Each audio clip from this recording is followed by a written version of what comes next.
greater than to convene the fellowship of Friends of Dartmouth Rowing and the dedication of the Friends of Dartmouth Rowing Boathouse. It is a personal privilege for me to introduce the Reverend Thaddeus Bennett, the President of the Board of Management of the Friends of Dartmouth Rowing, to lead us in our invocation. Thaddeus Bennett.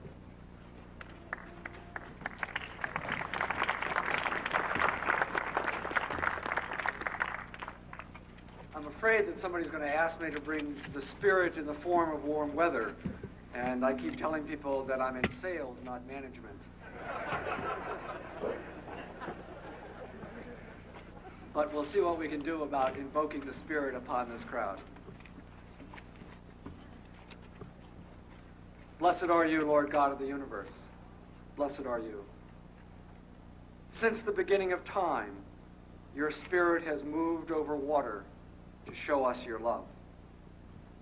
She brought your people out of slavery into freedom through the Red Sea. She freed them from wandering and led them across the Jordan into the Promised Land. She brings people into a new relationship with you through the water of baptism. And now we call upon you to send your Spirit to be present with us here. Help us to remember the mystery of a shell lifting and moving over the water. Help us to recall the spirit of teamwork and care that oarsmen and oarswomen share together in unique and spiritual ways. And most of all, bless us with your presence as we give thanks for this boathouse, and offer it to be a place where your Spirit touches the lives of men and women at Dartmouth for years to come. Amen.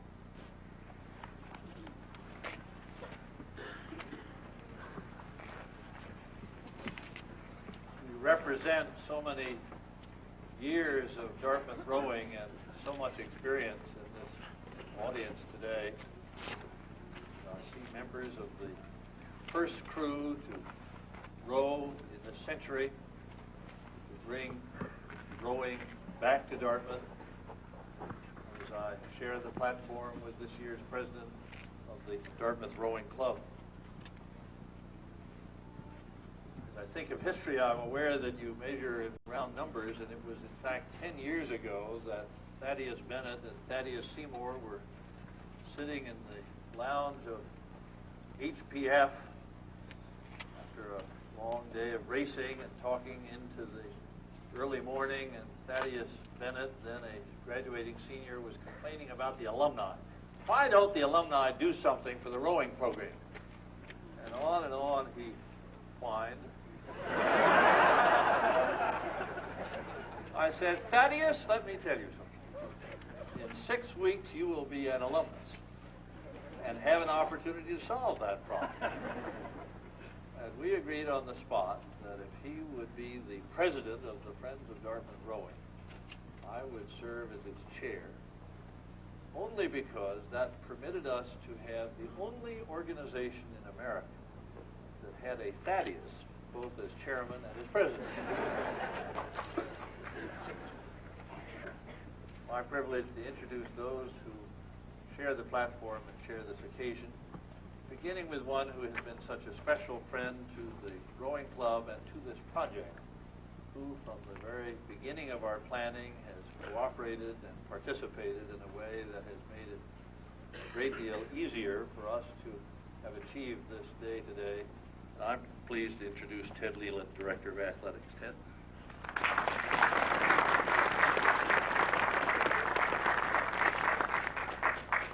Thank you. If I appear not to have a lot of poise on this occasion, it's really just the cold. I'm up here shivering, and I apologize. It's us Californians with our thin blood. We've just been subjected to a little bit of the Thad and Thad show, and it's been something that I've been working with for some time. Originally the college had in mind, I think, a small boat storage shed, and I was the harbinger of that news to the representatives of Thad and others.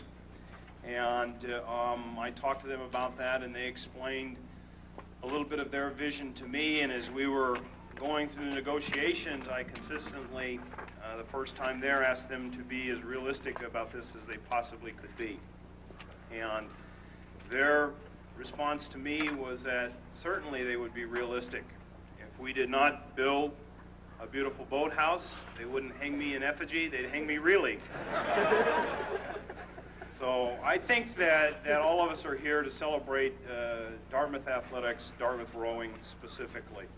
And I think rowing and athletics generally can teach you a lot of different things. I think it can teach you teamwork, I think it can teach you self-discipline, and I could go on and on. But one of the things that it obviously teaches, and something we're here to celebrate today, I think, is it teaches you, athletics does, to create a vision, to crystallize that vision, and then to persevere with what I call fanatical effort to make sure that that vision becomes a reality.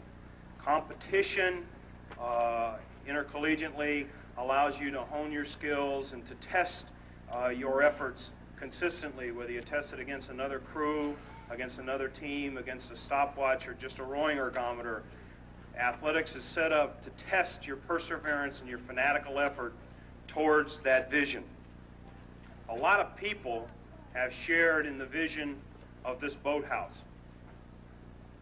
A lot of people have worked fanatically to make this boathouse come about. And I'd just like to talk a little bit, very briefly, about each one of these groups. First of all, our rowing coaches. Chuck Nagel, Dick Grossman, and especially Pete Gardner have been an integral part of this effort from the very beginning, and I'd like to thank them. Obviously, as we sit here, Stu White, the architect, and Gordy DeWitt, the college representative working with the architects, deserve a great deal of credit for a building that is fabulous, much more spectacular than I had ever imagined when I saw designs for the first time. I think that they have truly made an incredible vision, an incredible reality. The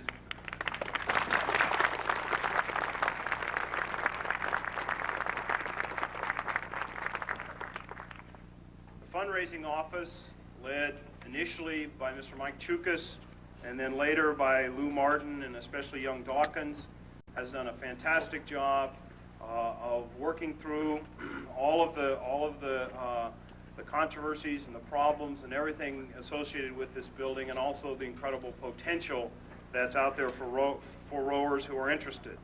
Jane Dawkins, I think, has done a spectacular job of arranging this whole weekend. And I think from the college's point of view, those staff people have done a great job. We've also received a great deal of support from Dean Ed Shanahan, my boss at the college, and President David McLaughlin, who again, I think, shared these visions and were able to work this thing out. Obviously, last night we had a very nice dinner with a lot of donor recognition, but I'm going to try to stay away from naming names or anything, but I think that one thing I'd like to say to the donors is it's obvious that all of you, whatever your means and whatever your capabilities, had an incredible amount of interest in, and I don't know if I've ever been involved with a fundraising project where more people in relationship to their capabilities stretched and worked hard to make this thing happen. And last of all, I'd like to talk about the alumni and the Friends of Rowing. Intercollegiate athletics across the country, as we read newspapers, can become awfully distorted. Alumni get involved with intercollegiate athletics for a lot of different reasons. I think they get involved because they like to be with a winner, they like to go to bowl games, they like all the spectacular things, and many times the educational aspects of the intercollegiate programs are forgotten by the alumni. I have a friend who coached football at a major Midwestern institution, and he was doing fairly well, and he quit and went into cattle ranching. And when the newspaper people asked him, why do you go into cattle ranching? He said, because cattle don't have alumni.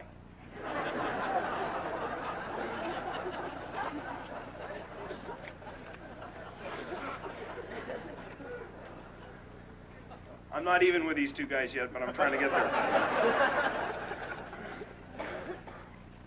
I'm glad we have alumni, and I'm glad we have the Friends of Dartmouth Rowing. Without them, this building would not have happened and without their vision. I think that this boathouse is really a symbol of a lot of things.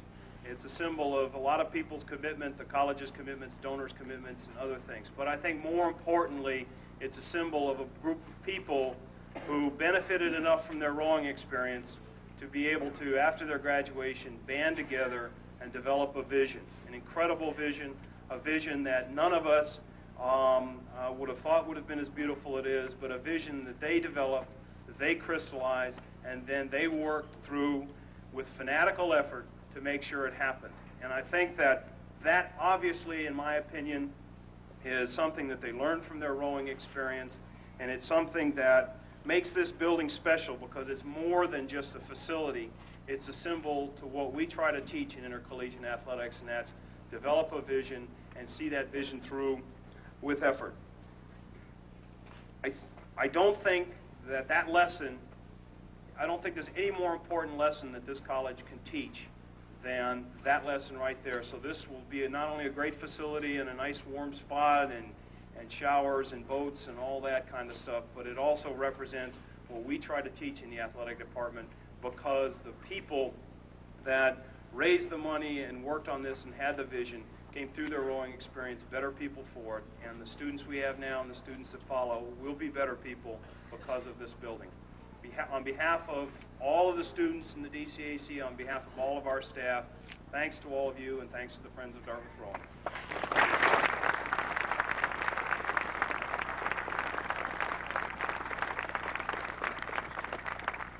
We celebrate, of course, the great sport of rowing, but we celebrate also the tradition at Dartmouth, which is that we have the Dartmouth Rowing Club. And to speak to us now and bring greetings to this occasion is Liz O'Connell, the president of the Dartmouth Rowing Club. Liz?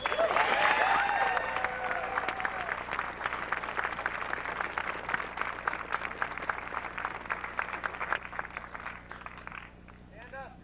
Hey. I'm on a stool, as a matter of fact. The power of a microphone. Now I really feel in charge of things. In case any of you don't know, I'm a coxswain. So theoretically, this microphone staring into my face should feel quite routine. President McLaughlin, Chairman Seymour, President Bennett, friends of Dartmouth Rowing, and guests, it's really great to see you all here today. Among the three squads, we have a newsletter called the DRC Times, which is published only as frequently as the editor's schedules permit. One section is called Catches of the Day, and this is where all of those notable quotables can be found. Last fall, we often heard the phrase, "You'll be rowing out of the new boathouse by the spring," from Coach, Dick, and Chuck. Ha, we said, as we quickly printed it in our catches section. After all, we ranked that statement right up there with "the check is in the mail."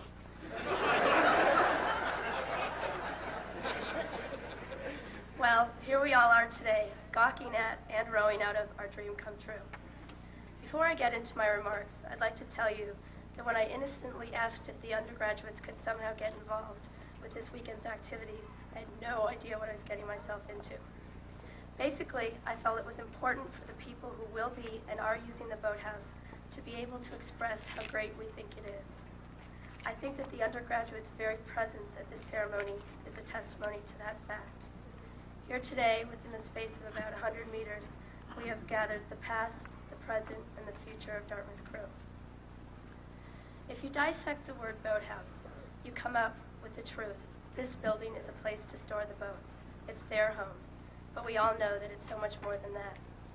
For me, the concept of home is rather mixed up, as my family has moved around quite a bit. Given our nomadic ways, I've never really assigned importance to any physical structure dubbed the O'Connell House.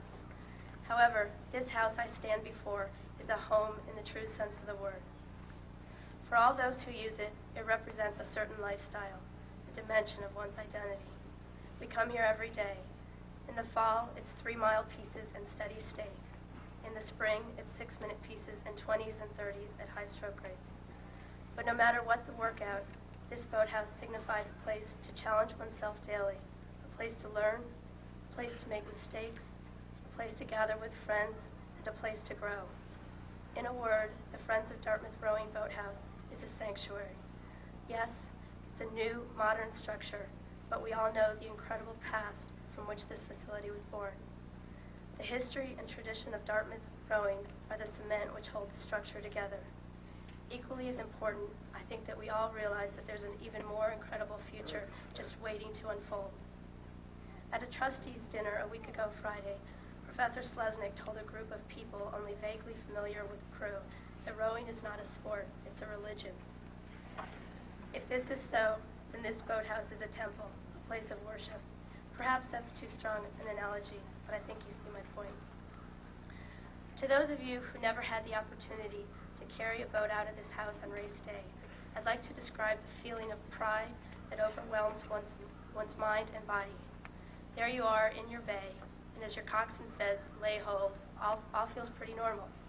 But then, as 9 people clad in the Dartmouth green silently and solemnly emerge from the darkened structure into bright daylight, the Dartmouth fans erupt with cheers and shouts. A surge of adrenaline circulates, and you can't help but feel really good and somehow confident despite pre-race nerves. I've seen it happen, and I've experienced it, and let me assure you, it's an incredibly powerful feeling. So to all of you gathered here today, and to those who couldn't make it, thank you. Thank you for that feeling. Thank you for such a great boathouse. We truly love it.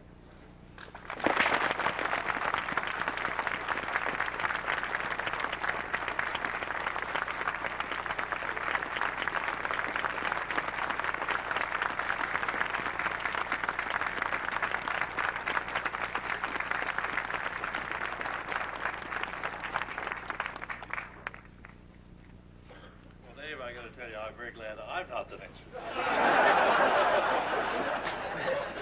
Liz, thank you. You have spoken from the hearts of all of us about what this sport, what this fellowship means. I said at the beginning, we think of history and think in terms of round or special numbers. Last night I told the guests at the recognition dinner that one of the very special memories I have of this whole project was that evening 5 years ago when the Board of Stewards elected David McLaughlin as an honorary member. And it was at that meeting that we began the planning for this project that is fulfilled today. During those 5 years, as we developed plans and raised the funds, the cooperation and patience of the president of Dartmouth College has meant a great deal. As we were breaking ground for this building a year ago, I confessed on that platform that if some group at Rollins tried to go out and raise a lot of money to build an independent project, I'd do everything in my power to make sure they never got it off the ground. Now, there was a Rollins person in the audience who went back to the campus and told that. And Dave, you'll be glad to know that the Friends of Rollins Baseball has just been organized. And they're out trying to raise money from students for new equipment, the batting cage, and so on. I'm beginning to pay a price that I guess I deserve. Dave, sincerely, you have been so supportive and patient of our efforts. And it means so much to us that this project, from beginning to triumphant conclusion, is a landmark in the McLaughlin administration. And we therefore thank you as we welcome you, and as I am privileged to present the president of Dartmouth College, David McLaughlin.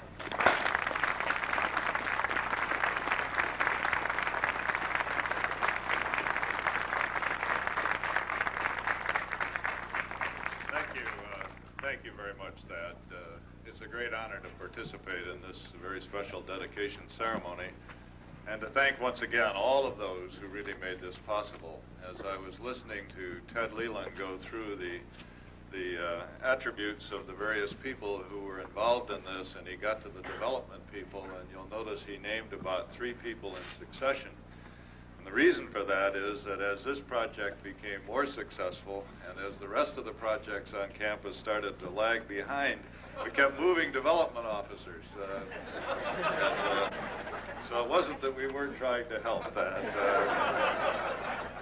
I was also impressed as I listened to Liz recount really the thrill of being a member of the crew and of the intensity that goes with practice, practice, practice, practice. And as I think about this building, I was also impressed last week as we were at a trustees meeting and a number of us had an opportunity to see that magnificent granite plaque in there for Wendell Badger, that others had an opportunity to practice on this building.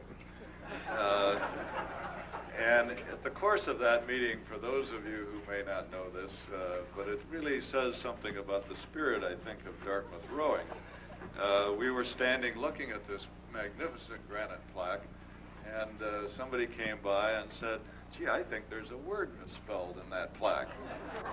And obviously this couldn't possibly be because it was set and the chimney was built around it, and it was larger than anybody would like to imagine. But as we looked at the plaque, and several had an opportunity to do it that evening, there indeed was a word misspelled. Now, it wasn't a very consequential word. It was Dartmouth. And unfortunately, the first T had been omitted from Dartmouth. Well, the friends of Dartmouth rowing and the spirit of Dartmouth rowing came right to the surface. And with young Dawkins and a number of people's help, that stone was taken out, recut, and replaced on Thursday. And you will never see it again because the stone cutters insisted that they keep taking it away. But it does say something about the spirit of this place. One just small vignette on that is I was start for 55 years until that fateful day in 1935. And since that time, why, Dartmouth crews have been on the Connecticut River, sometimes more vigorously, sometimes more successfully than at other times, but almost continuously. And now, 114 years after the really beginning of Dartmouth rowing and the Dartmouth Rowing Club, why, this rowing club, and I think Dartmouth crews, are at a high point, not only in their popularity, but in their success. And the encouraging thing is that that popularity is on the rise. And as we dedicate today this marvelous facility, we do so as a tribute to hundreds and hundreds of men and women who have sustained and nurtured the underlying values of this college through their dedication to the lessons and the highest tradition of rowing. And as this magnificent facility begins to take its rightful place on the Dartmouth campus, may it always serve as a haven for the fellowship of Dartmouth crews, as a tribute to the generosity and the loyalty of those who made this building and this program possible. And may it always be a special place that stands as a guardian over the proud tradition of the sweep of 8 stout oars. Thank you.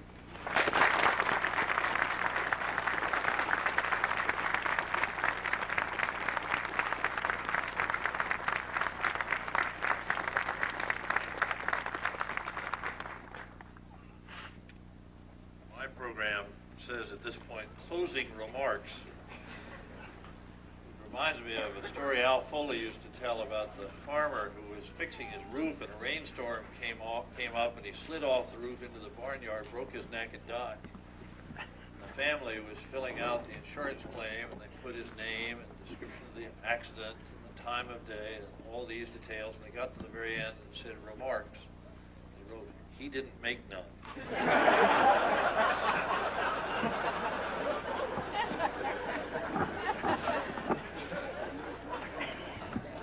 Forgive me if I impose on your patience in this chilly morning to make just a few remarks.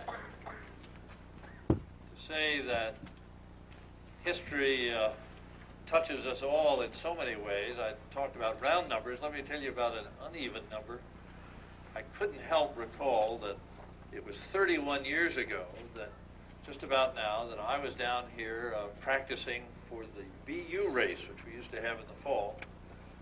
Polly was very close to delivering our second child, and indeed, on the Thursday before the race, she woke up and said, "I think it's that time." So I took Polly up to the hospital at 4 o'clock in the morning with a practice scheduled at 6.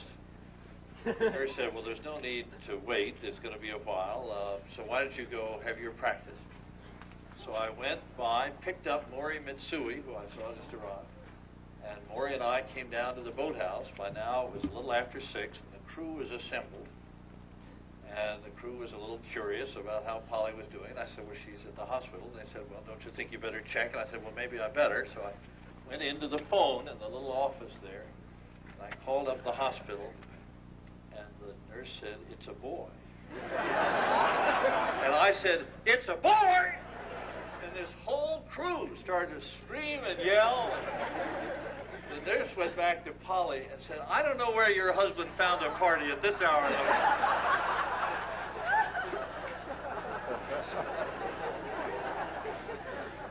So this program has been very close to our family life indeed. Polly will never let me forget it. I'm mindful that 31 years ago last spring, the Dartmouth crew was rowing in the Dad Vale Regatta. And we had said if we could win it back-to-back, we'll go to the sprints the next year. So winning the Dad Vale that year was very important. I remember Polly and I up on the starting line. We said just in 6 or 7 minutes now, it's going to be all over and we'll know. Several here remember that there was a false start. It took 25 minutes to get back to the line. And by now, we were half an hour into that 6 minutes that I'd been waiting for. We got to the finish, and it took the judges 29 minutes to decide that Dartmouth was the winner.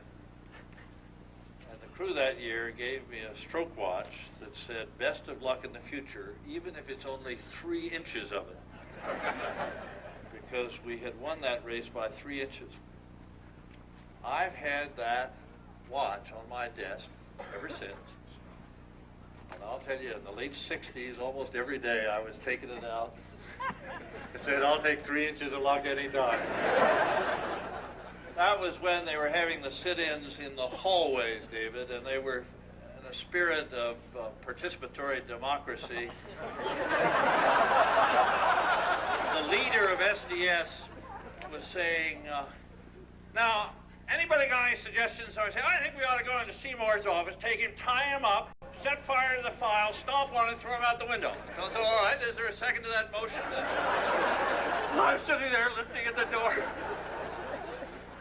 Well, I had on my desk, and still do, this watch that urges 3 inches of luck. And only a few people at Rollins know that the second place crew was Rollins College. So 31 years ago, the Dartmouth crew beat the Rollins crew by 3 inches and began the process that next year led to the sprints and the following, the IRA, and here we are. Last night we recognized and thanked the donors who made all this possible. But I want now to recognize that single individual whose leadership and talent has really created the program that has blossomed in this tangible form today.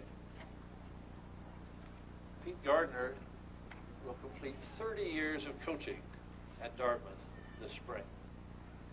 He came in the fall of 1957, and as I inventory the lives that he touched, so many individuals who've come back today to celebrate their Dartmouth experience, there's no way I can adequately express our debt to Peter over these 30 years. I got an advanced look at the program for the Hall of Fame induction tonight. And let me just refer to that as I remind us that in 1957 we rowed out of that modest little boathouse over there, getting ready for the big LaSalle race, or the BU race. And today, Dartmouth and Pete Gardner are recognized as world class. Pete is identified with European championships in 1973, with World Lightweight Championships in 74, 75, 83, 84, with World Championships in 77, 78, with the Olympics in 1980. In 1974, the lightweight crew, which he coached, won the gold medal of the World Championship at Lucerne, and this year is being inducted in the National Hall of Fame. We have many people to thank and many people to recognize. Please join me in recognizing Pete Gardner, who's standing right there.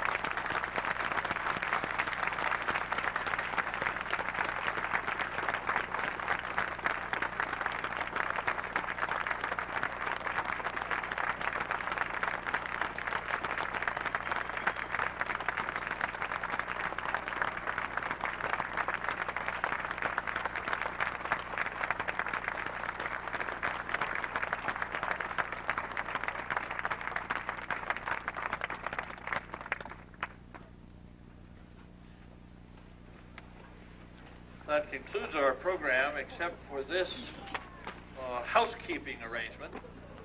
We had originally thought that a nice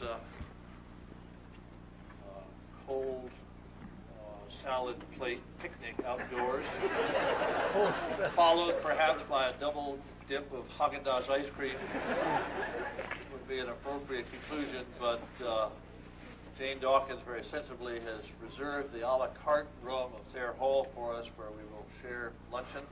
Please now tour the building and then work your way. What? We want to announce for the alumni row. All right. A time. Thad, you want to all right.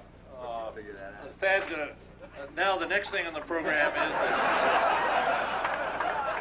We may have a fancy building, but things haven't changed a damn bit. Will you announce about the program, and then I'll tell them where they can eat. We had written to Excuse me just a minute.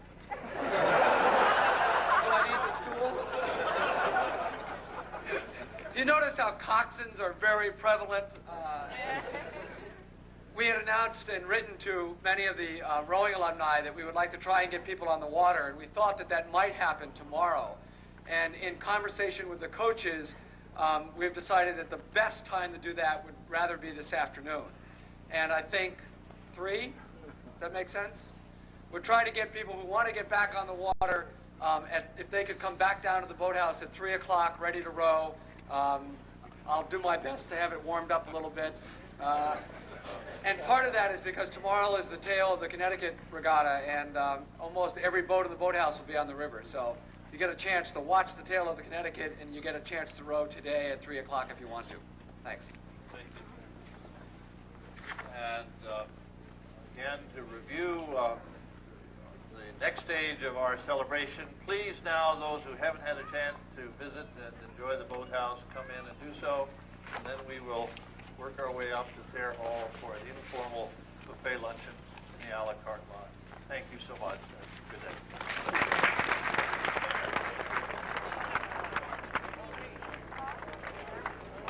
Is the furniture in yet?